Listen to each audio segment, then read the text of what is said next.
You're listening to Dakota Spotlight, a production of Forum Communications. My name is James Wallner. This episode is the fourth in a summer series of interviews with podcast producers from around the world and other people seeking answers and seeking justice. This episode contains some very serious adult matter. If you have kids around, maybe you should listen later. Please use discretion, okay? This week we're headed to the state of New Mexico in the United States. We're going to visit with Eric Carter-Landin, producer and host of the podcast True Consequences. Eric is an advocate for victims and their families. In fact, Eric's family are victims themselves, you could say, victims of the system, victims of injustice. Eric's younger brother, Jacob, was killed many years ago, and justice has yet to be served. Eric wants to change that. So here he is, Eric Carter-Landin.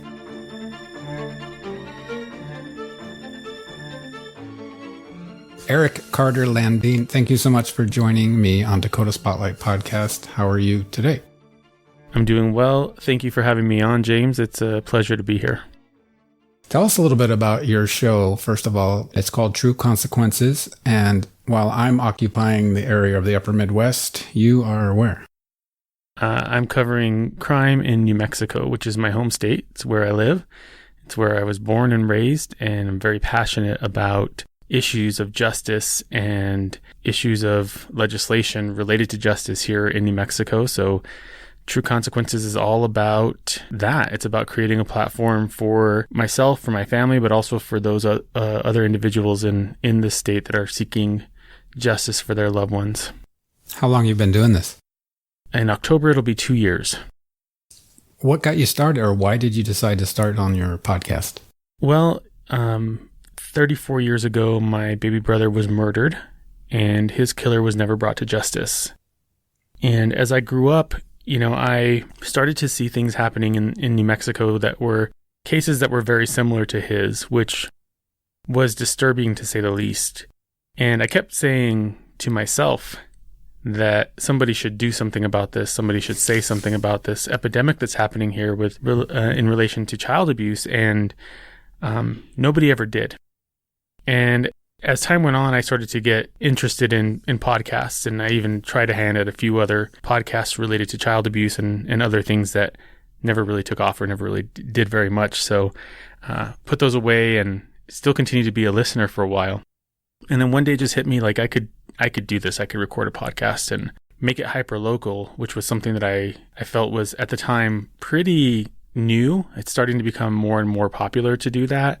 I think there was only a handful of highly localized true crime podcasts when I came on board, and now they're everywhere, which is awesome and exciting to see that. I saw the potential to really make an impact with a true crime podcast because it's at that level. The national podcasts, of course, they can get some momentum going, but the response that I've received here locally has been phenomenal. I mean, the district attorney and the attorney general's offices listen to my podcast, which is scary and exciting at the same time. Do you have a so-called day job, or what's your career look like? Yeah, I'm basically what you would consider to be like a regional manager. Ideally, I'd like to get to the point where my nonprofit, which I started recently, hopefully could become my full-time job. This podcast will roll into that. So that's my ultimate goal. But until then, I have to pay the bills. So I have to work. That was going to be one of my questions about your nonprofit. How hard is that to get up, and what have you learning along the way? It's not very easy. I think there's a lot of steps involved and a lot of paperwork, as you can imagine. And that takes time. And I applied for the incorporation through the state of New Mexico in, I think it was February, and I just got it back at the beginning of June. So it took quite a while for that to get processed, and now I have to file with the IRS, and I don't even have any idea how long that's going to take, but I imagine it's going to be a very long time before I get my 501(c)(3) status. So yeah, it's a lot of work, and it's going to take a while. And then we have the problem of finding funding after that. So, it's a very daunting task, but I'm probably one of the most persistent people ever. And so I'm not going to give up on it for sure. Can you tell us a little more about your background growing up? just interests and things like that? Sure. Well, like I said, I had a pretty traumatic childhood, and that created I don't know if we call it a healthy obsession, some kind of obsession with escapism. So you would often find me in the library for hours on end reading tons of books, probably books I should not have been reading. A lot of trash novels, kind of my go-to for escapism. Dean Koon, Stephen King, like those kinds of trashy novels that really nobody has any business reading, but I enjoyed them. And then I also found myself getting into weird things like the Bermuda Triangle and UFOs and Loch Ness Monster and just anything that was strange and bizarre. And then naturally started gravitating towards mafia bosses and crime and that kind of stuff too. So those things have always been, I think it helps with people who have high anxiety to expose themselves to this kind of stuff so that you can be prepared for any potential eventuality in your life. If I'm going to get abducted by aliens, I'm ready for it. So that's awesome. So, growing up, that was my life. And I lived in a very small town. I think there was probably, it was at its best 10,000 people.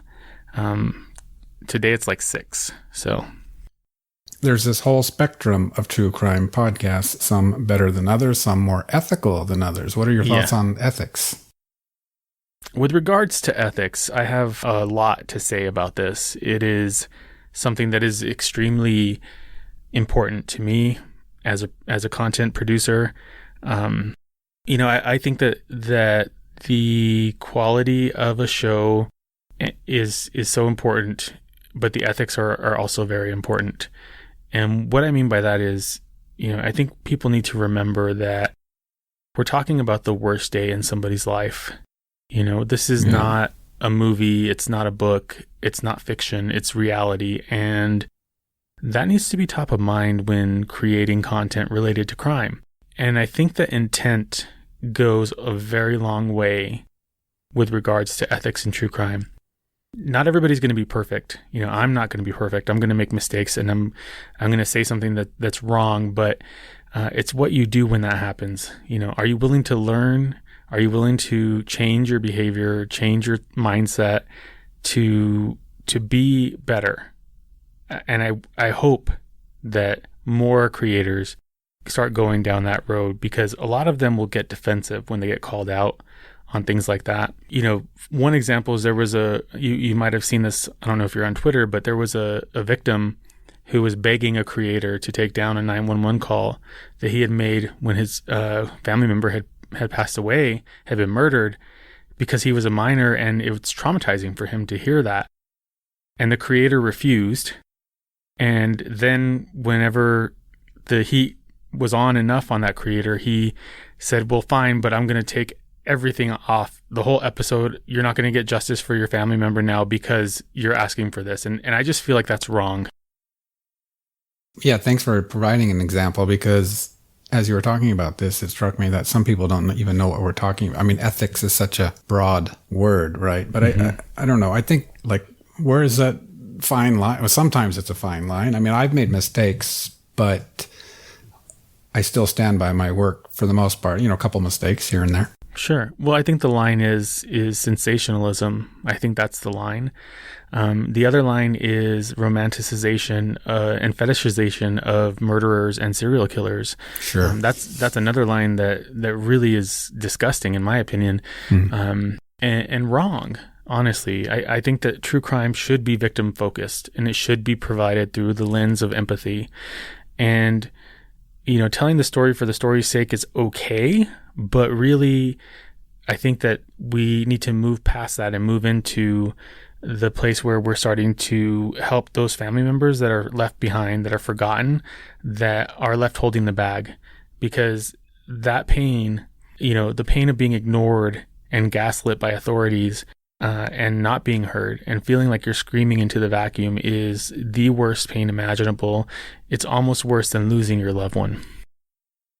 Let's move into the story of your brother, because you know firsthand what this pain feels like. Please share with us as much as you feel like sharing of your journey and what you've gone through, and I guess whatever you feel like sharing. I know it's a tough topic. Yeah, well, I appreciate that. So my brother was 9 months old when he was murdered, and it's very clear that it was my mom's boyfriend at the time. My mom has asked me not to call him our stepfather because she feels that he doesn't deserve that title, and I'm inclined to agree with her. I'm inclined to agree with her on that. But the story is pretty long and involved, and if you want, a lot of detail, you can definitely listen to the 3 episodes on my show, starting with the one where I interviewed my mom. But this man kind of swooped into our lives in a moment of vulnerability for my mother and I. My mom had just separated from my dad. We were moving back from Texas to New Mexico to be close to family, and he stepped in and started love bombing us, basically. Which for people who don't know what that is, it's basically showering your victim or intended victim with affection and attention and gifts. It's a form of disarming that, if you're in a vulnerable state, is very difficult to see as threatening and dangerous. Especially in the 80s, when we didn't have information about behavior like this. There wasn't a word for it. So that's what happened. And what happens is your mind starts to create this ideal version of this person. And it's normal for people to fall in love with these people, with these predators, when they're behaving this way, because my mom was so starved for attention, and I was so starved for attention, that when this happened, it was like, wow, this is what it's supposed to be like. Like, it's like the movies, right? It feels great. And it was great until it wasn't. And things started happening to my brother. He started to have injuries that were unexplainable. And a lot of things happened in between, but essentially, I had been sent to live with my father, and the only person that was with this man was my brother. After weeks of not being left alone with him because of circumstances, and within, I would say, less than an hour, maybe 40 minutes, my brother was unconscious and being airlifted to a trauma center, and he died that evening. And what happened after was pretty intense and pretty horrific. I always tell people that my life could have been one of those made-for-TV movies that you used to watch in the 80s and 90s, the super dramatic. That's what it felt like looking back at it. My mom didn't really know that her then boyfriend was responsible for Jacob's death. He claimed that it was an accident, and she believed him. We will be right back with Eric Carter-Landin, host and producer of the podcast True Consequences. We're talking about the murder of Eric's younger brother, Jacob.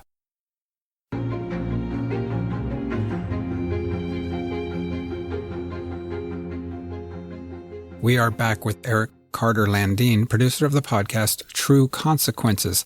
Check him out anywhere you get your podcasts or at trueconsequences.com. He claimed that it was an accident, and she believed him. And there's a lot of reasons why she believed him. Probably the biggest reason was that we knew this man our entire lives. He was not a stranger to us. He was my father's best friend. His family and my family were very connected. His dad was a preacher at a church that my family went to. His sister was married to my mom's brother. His aunt is my godmother. So we felt like we knew this person, and it didn't seem likely, and anybody who knows this person would agree, that this is not the type of thing that you would expect from him, because he does present this persona in public of somebody gregarious and kind and loving and caring and empathetic, but none of that is real. That's all a show. So their relationship continued, and another reason that she believed him was because he had been given a polygraph exam. And while we know that those are not very reliable now, in the 80s, those were kind of the end all be all. Like if you passed the polygraph, you were essentially innocent. And so he took the polygraph. He claimed to have passed it. My mom believed him because he walked out of the state police office. So she thought, of course he passed it. Why would he have walked out? Why would, if he would have failed it, they would have arrested him. So, and that's foreshadowing for anybody who's paying attention. Did you believe he was innocent yourself? So I had never witnessed him hitting or hurting Jacob. And he didn't, from testimony that I gave or not testimony, but from an interview that I gave with the state police, I said that he had never hit me, but he always acted like he was going to. And when I was being interviewed, prior to my interview, because, they interview the whole family to rule out who's responsible. He grabbed me by the shoulders and he said, "Don't lie. Don't you dare lie. You know what happens to people who lie." My goodness. My mom continued to be with him because she believed that it was an accident. She believed him. And once they were living together and married, he became extremely abusive to her physically, to me emotionally, sexually, and essentially we lived in a horrifying environment where at 9 years old I had a kitchen knife under my pillow, a can of hairspray and a lighter, and a baseball bat under my bed in case I had to defend myself. It was terrifying. And when he was abusing me, he would tell me that if I ever said anything to anybody, that he would kill my mom and I, and nobody would ever know where we were. So eventually my mom left him. He started trying to groom my 14-year-old cousin. And this is something that, I was on a YouTube channel and very popular creator. And some of the comments were disgusting. And one in particular was related to this particular topic. The topic of grooming. So somebody had said something to the effect that my mom only left her then husband because he was hitting on my 14-year-old cousin. I just have to say, that is so wrong on every level, because first of all, that's not called hitting on somebody. That's called grooming for sexual abuse. Right. A 14-year-old cannot consent to sex with an adult. So it's not called sex. It's called sexual abuse or rape. Mm-hmm. And so, had my mom known that I was being abused, I firmly believe that she would have left. But I didn't say anything until we were far away from danger, because I genuinely believed that he was going to murder us. My cousin was one of those people that if you're going to ask her to not say something, you're asking the wrong person, because she has a very large, loud mouth. And she doesn't care what other people think. She's going to say whatever's on her mind. And so he told her not to say anything to anybody about him, grooming her. And she proceeded to tell everybody. So my mom left him. We filed a police report for my cousin. I then told my mom what had happened to me. I filed a police report. He was never arrested for any of that. Not to mention the multiple times that the police came out while my mom was being physically abused and obviously beat up. Never arrested. Some of that, I believe, has to do with the fact that he was friends with all of the police in the town. They played basketball together every weekend. And so when he said, "Oh, I don't know, she's just being crazy and she attacked me and I had to defend myself," they believed him. Plus, it was the early 90s at this point. It was pretty common for domestic violence to be ignored. And he has no record at all. Where is he today? Or he's alive? Yep, and he's still in the same town that my mom lives in. So, well, first of all, let's just remind people how they can listen to your podcast. Let's hear all the ways to keep in touch or keep up to date on your project. Sure. You could go to trueconsequences.com. I'm on every podcatcher that you can imagine. And if you're listening on a podcatcher and you can't find True Consequences, email me, eric@trueconsequences.com, and I'll add my feed there as well. I feel like I've done a pretty thorough job of sending it out wherever it needs to go. So at least to the more popular ones. You on Twitter? I'm on Twitter at TrueConsPod. I'm on Facebook at True Consequences Pod, and on Instagram at True Consequences Pod. Let's talk about your Justice for Jacob campaign. How did that all come up? Yeah, I think the biggest issue and struggle that we've had, my mom and I, has been the fact that the person responsible has never been prosecuted, has never been charged for Jacob's murder. And there's a lot we didn't know prior to me starting this podcast. We just knew that nothing had happened. So when my mom had been interviewed initially, they asked her if she felt like her boyfriend at the time would have been capable of harming Jacob in that way. And her response was, I don't think so. Because like I said, we didn't believe that that was possible. The DA at the time took that as her giving him an alibi, which it doesn't make any sense, really. That's not an alibi because nobody could have alibied him because he was the only one there with Jacob. The DA refused to bring charges because of that. He accused my mom of changing her story and of being vindictive about the divorce. And that's why she wanted to press charges. And really what had happened was that she went from not feeling that he was capable of that to completely believing that he was capable of it because of the multiple attempts on her life, as well as his other behaviors that showed that he was. There was one point in the relationship where he had wrapped a wire hanger around her neck and was choking her out, and she almost died. And had I not thrown a rock through their bedroom window, she probably would have. So once that DA was out of office, we approached the new DA, and they also refused to prosecute. And every time we brought it back up, we were basically told or treated as if we were crazy. We were trying to cause problems for this poor man that everybody loves. And the level of gaslighting that happens to victims' families is obscene. And that pain is what I was talking about before, is something that it's like being re-traumatized at a deeper level, because you start to question your own sanity. You start to question your own recollection of events. You start to question the severity of the trauma that you endured.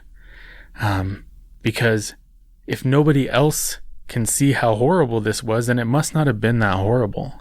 And that creates another layer of PTSD on top of everything else. Oh my goodness. So we went years and years, and like I said, I kind of started to see things like Victoria Martin's case, which is a horrifying case of child abuse, child sexual abuse and murder. Omar Varela, there's so many others that happened here that those children have not received justice, or at least what I perceive to be what would be considered justice. And so at first I didn't really want to tell Jacob's story. I didn't really want to open myself up to everybody in this way.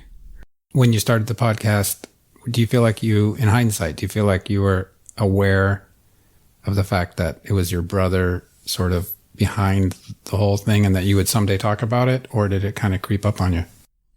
It was more of a desire to honor him by helping others. I had essentially given up on any hope that there would be a possibility for justice for him because it had been so long. And I also just didn't want to open up those wounds in public.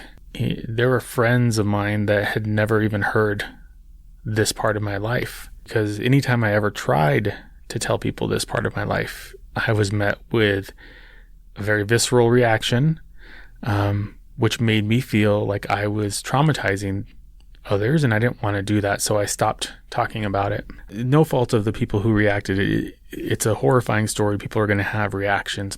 Anyway, I eventually started having conversations with victims' families, and one particular conversation I told the mother of a victim that if you ignore or stay silent about these issues, then you're basically allowing them to continue.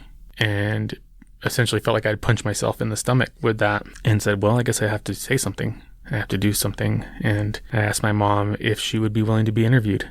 And she agreed, and that was actually the first time we ever talked about the story together. It took us, I think, about 4 hours to get through it. From that, I was connected with a former prosecutor here in New Mexico, and we talked through, why the justice system is the way that it is here, and why my brother's case ended up in the situation that it was. And I requested documents from the state police from their investigation and learned a lot of things. And I learned that my mom's ex-husband had failed the polygraph. I learned that he confessed to murdering my brother. I learned a lot of details from the OMI report, and all of that was very frustrating. It isn't even the right word. It's like whatever the next level of that is, times 10 is what that feeling was, because at that point I'm like, well, how could he have gotten away with this? There are problems, major problems. We have a note that says that he confessed, but there's no record of his confession. There's no recording. There's no notes. There's no signed confession. There's nothing that indicates what he actually said or what circumstances led to that confession. A lot of evidence is missing. We don't know where it is. Has anyone ever any agency ever commented on that aspect of it? Why are records missing? Yeah, they've been asked, but there's no answer. It was a long time ago. But okay, there's a lot of things that happened a long time ago that we still have records of. So even older than 1987. So I don't know, but I started the campaign to get justice, and I've been very cautious and methodical about how I've approached this advocacy. I didn't want to just come out guns blazing and, make everyone mad right away. I wanted a slow burn, let them get mad slowly. Because I wanted to give everyone the chance, I wanted to give the DA a chance to do something, to do the right thing. But eventually, after really no movement, I decided to leverage the tens of thousands of people who've heard Jacob's story and ask them to help me by putting pressure on the DA, by calling and emailing and writing to him and asking him to reopen Jacob's case. And, I can tell you we received a response. I can't really tell you what is happening right now with the case, but I can tell you we have heard back from the DA, and I'll also tell you that we have hope. July 1st was Jacob's 35th birthday, and it's the first birthday of his that I've had hope for his case and for justice for him. You said you tried to tell people and they reacted in a way that kind of just had, led you to sort of bury things. What would you recommend to people when interacting with victims? Was there anything they could have done differently? Yeah. I think for me, what it would have been helpful would have been to have somebody like take my hand or put their arm around me and say, I'm here for you. And if you ever need anything, or if you ever just need to talk, or if you ever just need a hug, like I will always be here for you. Like that would have gone a long way to at least make me feel like I'm not some three-headed monster walking around on the earth, because that's exactly what it felt like, like I'm like this freak who had this horrible tragedy happen to me and nobody could possibly ever understand. And there are a lot of people who could not understand it, but to just say, I'm here for you, or would have been helpful. Yeah. I think that it's human nature to want to fix things, but some things can't be fixed. And sometimes it's enough to just be there. I want to make sure people understand that you put out podcast episodes about a lot of things. Yeah, I try to talk about things that I feel are important or could be beneficial to people. There are people who have no idea about domestic violence and what it's like and what it does to people. And I think it's really important for everyone to know about it, because it's my opinion that the reason we can't get our hands around this issue of domestic violence is because we don't talk about it. We don't, either we don't talk about it or people don't want to hear about it because it's too much, Yeah. But we can't ignore this problem away. We can't ignore child abuse away. It's not going to go away until we're able to really face it as a society. And that's going to involve a lot of things. It's going to involve legislation. It's going to involve support services, mental health services. A lot of things have to go into making this problem less of a problem. But I think the first step is in amplifying the voices of people who have lived through it and listening to them, because a lot of people are willing to or quick to judge people who are in intimate partner violent relationships without really understanding how you get into that situation and how difficult it is to get out. Fantastic. And, best of luck with your nonprofit. Was there anything I didn't ask you about that you were hoping I would ask, or anything else you want to say? Well, if anybody's into the paranormal, I have another show called Dos Pequeños, which is all about paranormal stuff in New Mexico, and it's really fun and funny. So if you're not into what I call my bummer show, True Consequences, check out my fun show, Dos Pequeños. Eric Carter-Landin, thank you so much for being on Dakota Spotlight podcast, and best of luck to you in the future. Thanks, James, and have a great night.